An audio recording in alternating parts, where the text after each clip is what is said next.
Tuhan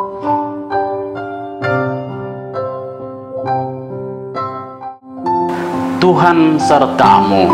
Dan sertamu juga. Inilah Injil Tuhan kita Yesus Kristus menurut Matius. Dimuliakanlah Tuhan. Maka datanglah orang-orang Farisi kepada Yesus untuk mencobai dia. Mereka bertanya, apakah diperbolehkan orang menceraikan istrinya dengan alasan apa saja? Jawab Yesus, tidakkah kamu baca bahwa Ia yang menciptakan manusia sejak semula menjadikan mereka laki-laki dan perempuan?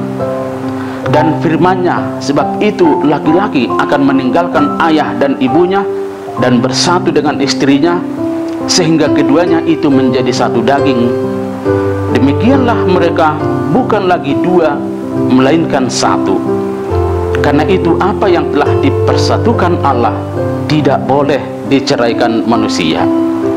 Kata mereka kepadanya, jika demikian, apakah sebabnya Musa memerintahkan untuk memberikan surat cerai jika orang menceraikan istrinya?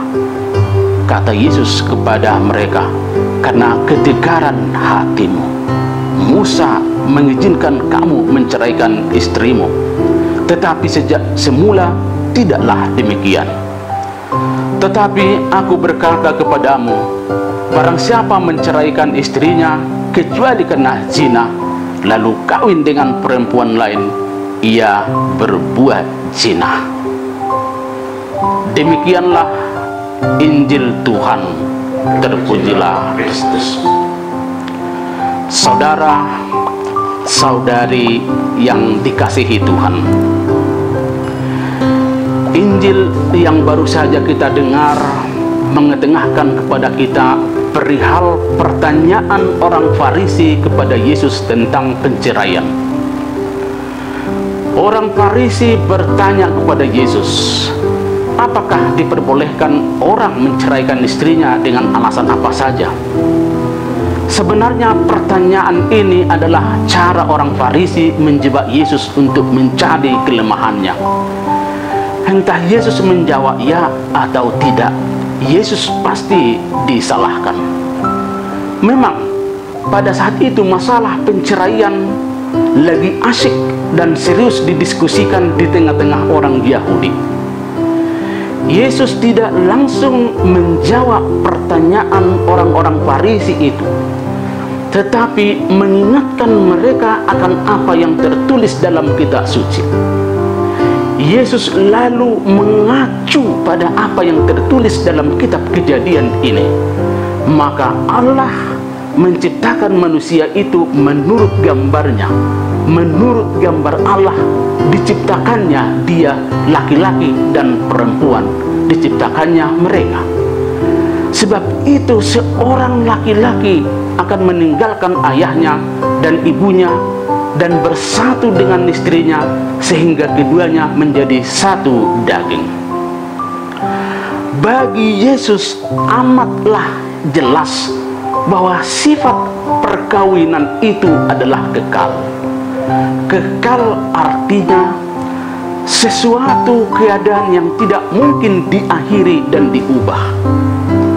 Oleh karena itu, apa yang telah dipersatukan Allah tidak boleh dipisahkan oleh manusia. Kesatuan pernikahan berlangsung seumur hidup. Hanya kematian yang dapat membawa pemisahan. Mereka sudah menjadi satu daging. Satu daging di sini mengacu pada peristiwa ketika Allah menciptakan Hawa dari rusuk Adam. Adam sungguh percaya bahwa diri Hawa adalah dirinya sendiri. Mereka bukan dua, melainkan satu. Satu dalam hal apa? Mereka adalah satu dalam segala aspek kehidupan keluarga. Dan Allah sendiri akan menyampaikan rencananya dalam kesatuan tersebut. Dalam kesatuan kedua pribadi manusia pertama ini, Allah membentuk satu kesatuan yang baru, satu dalam perasaan, satu di dalam penderitaan, satu dalam iman, satu dalam pengharapan, satu dalam kegembiraan. Selain kesatuan ini, Allah juga menciptakan mereka setara dan sepadan. Hal ini dilambangkan dengan penciptaan dari tulang rusuk. Lebih jauh bisa kita mencoba memahami arti lambang ini berdasarkan posisi tulang rusuk dalam tubuh manusia dekat dengan tangan dan hati, yang berarti perlindungan dan kasih. Oleh karena berasal dari Allah dan memiliki makna yang sangat dalam, maka Yesus dengan tegas mengatakan yang dipersatukan oleh Allah tidak boleh diceraikan manusia. Melalui Injil hari ini, Yesus menegaskan ciri hakiki perkawinan, yakni kesatuan, unitas, dan yang tidak dapat dipisahkan, indissolubilitas. Perkawinan itu sifatnya kekal. Oleh karena itu, kehidupan dalam keluarga adalah tanggung jawab bersama untuk selama-lamanya. Tanggung jawab itu ada dalam pundak si laki-laki dan perempuan. Mereka harus bersama-sama memikul baik yang ringan maupun yang berat.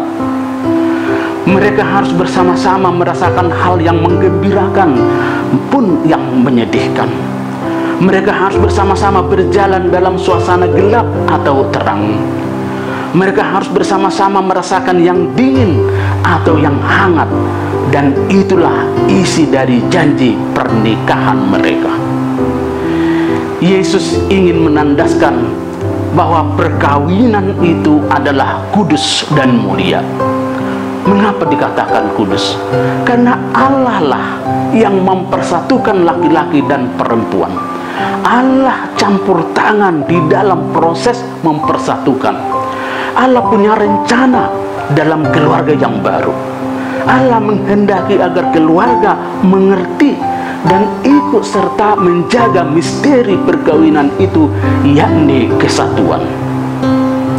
Melalui sakramen perkawinan, mereka harus sanggup memahami dan menghidupi rencana Allah yang kudus itu. Rasul Paulus berkata kepada umat di Efesus, sebab itu laki-laki akan meninggalkan ayahnya dan ibunya dan bersatu dengan istrinya, sehingga keduanya itu menjadi satu daging. Rahasia ini besar, tetapi yang aku maksudkan ialah hubungan Kristus dan jemaat. Ungkapan meninggalkan ayahnya dan ibunya dan bersatu dengan istrinya sehingga keduanya menjadi satu daging terdapat juga dalam Injil Markus bab 10 ayat 7 sampai 10, dan juga dalam Injil Matius bab 19 ayat 5 sampai 6. Dengan teks ini Yesus mengingatkan orang-orang Farisi bahwa sejak semula kesatuan hubungan suami istri dikehendaki oleh Allah. Dan dalam konteks penciptaan, ungkapan ini harus dikaitkan dengan ungkapan segalanya baik adanya. Dengan kata lain, hidup perkawinan dan keluarga masuk dalam tatanan penciptaan. Artinya dikehendaki Allah sejak semula. Dalam perkawinan, hakikat kreatif Allah yang adalah kasih dihadirkan oleh pasangan suami istri. Melalui sakramen perkawinan terjadi sebuah transformasi dalam diri laki-laki dan perempuan. Dua menjadi satu. Mereka tetap dua pribadi, tetapi satu dalam seluruh seluk-beluk kehidupan. Mereka memiliki dua tubuh, tetapi menjadi satu daging dalam kasih, menjadi satu kehidupan dalam hati, dalam jiwa, roh, dan badan. Ini adalah keselamatan. Saudara, saudari yang terkasih, Injil ini menyampaikan pesan yang amat berharga bagi kita semua. Lewat dialog Yesus dengan orang Farisi yang baru saja kita dengar, rasanya pemahaman kita juga tentang perkawinan semakin diperkaya. Sekalipun kita sudah lama membentuk keluarga, sabda Allah ini menjadi penyegar bagi kita semua. Firman Allah ini sungguh memfreskan kita kembali akan misteri perkawinan kita masing-masing. Kehidupan berkeluarga sungguh mulia dan amat berharga. Harganya tidak bisa dibandingkan dengan harta lain yang ada di dunia ini. Mengapa perkawinan itu sangat berharga? Alasannya karena Allah yang berperanan di dalamnya. Perkawinan adalah sebuah sakramen dalam gereja Katolik. Rasul Paulus membahasakan misteri Allah itu dengan berkata, rahasia ini besar, tetapi yang aku maksudkan ialah hubungan Kristus dengan jemaat. Ada misteri yang luar biasa dalam perkawinan itu. Jadi Allah sendiri yang mempersatukan dua insan menjadi satu keluarga yang kudus. Kesejahteraan orang perorangan dan masyarakat pada umumnya, serta umat Kristen pada khususnya, tergantung erat pada kesehatan hidup perkawinan dan keluarga. Oleh karena itu sangat tepatlah ungkapan yang mengatakan bahwa keluarga adalah sel inti masyarakat dan gereja. Kalau keluarga sehat, maka masyarakat dan gereja akan sehat. Sebaliknya, bila keluarga rusak, maka masyarakat dan gereja akan rusak juga. Dalam perkawinan, segala sesuatu harus diarahkan kepada kesatuan adat, keberimanan, dan seluruh seluk-beluk kehidupan manusia. Kesatuan terutama harus terwujud pertama-tama dalam keluarga inti, suami, istri, dan anak-anak. Peran keluarga besar adalah penting, tetapi kesatuan dengannya tidak boleh mendahului dan lebih penting daripada kesatuan keluarga inti. Ada kalanya si istri atau suami sangat dekat dengan orang tuanya.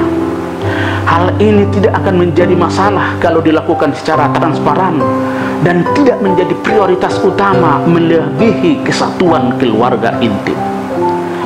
Bila sebaliknya yang utama terjadi, maka pertengkaran, ketegangan, dan percekcokanlah yang akan sering dihadapi oleh keluarga.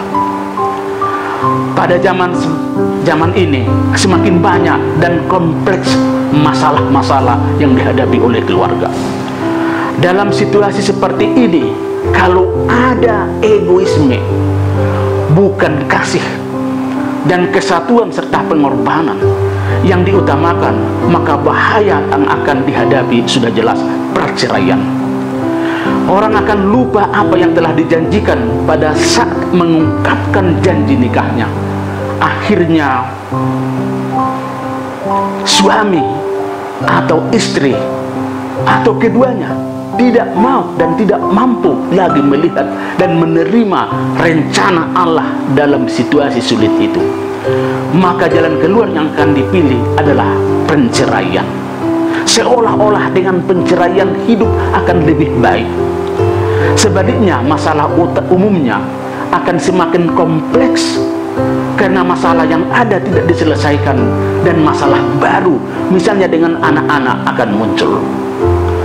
Orang yang sudah diberkati semestinya menyadari bahwa kesulitan sebesar dan separah apapun dalam keluarga harus dihadapi dengan iman, dalam doa, dan dalam kesatuan kasih antara suami dan istri. Segalanya harus dihadapi dengan mengandalkan kekuatan Allah. Manusia tidak boleh hanya mengandalkan diri sendiri atau mengandalkan pikiran sendiri. Tidak bisa juga hanya mengharapkan kekuatan sepihak, entah suami atau istri, tetapi harus dalam kesatuan kasih suami istri yang telah diberkati oleh Allah. Allah telah mempersatukan laki-laki dan perempuan dalam sakramen perkawinan. Allah telah senantiasa memberkati mereka. Dia juga akan membantu mereka dalam seluruh seluk-beluk kehidupan rumah tangga mereka. Oleh karena itu, suami istri harus selalu dekat pada Allah dan mendengarkan Allah dalam doa dan dalam keheningan. Mereka harus senantiasa memanggil namanya. Dengan mengandalkan Allah, pasangan suami istri pasti akan sanggup menghadapi segala kerikil-kerikil tajam dan segala godaan yang datang ke dalam keluarga mereka. Maka hal yang paling penting dalam satu keluarga adalah saling mengasihi. Seperti yang dikatakan Rasul Paulus, dasar kasih keluarga adalah Kristus yang telah lebih dahulu mengasihi umatnya. Kasih Kristus adalah kekal dan abadi. Demikianlah juga hendaknya terjadi dalam setiap keluarga. Setiap pasangan mengerti dan menyadari bahwa mencintai pasangan sama dengan mencintai diri sendiri. Alasannya, karena mereka sudah menjadi satu. Dua pribadi menjadi satu.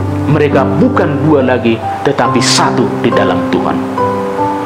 Pengantin yang berbahagia, saya berharap bahwa sabda Tuhan yang telah kita dengar hari ini menjadi lebih jelas dan bermakna bagi kalian berdua.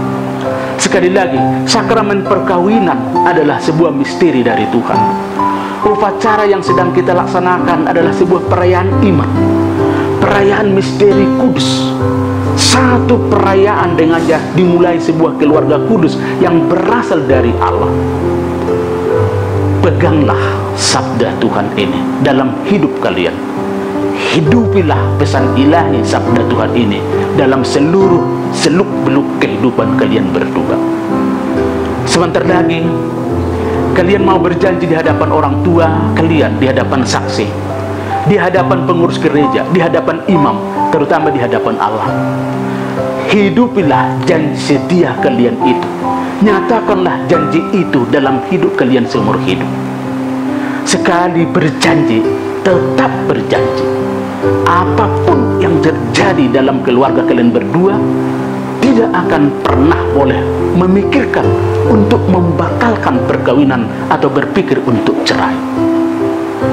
Ingatlah janjimu, ingatlah rencana Allah dalam keluarga kalian.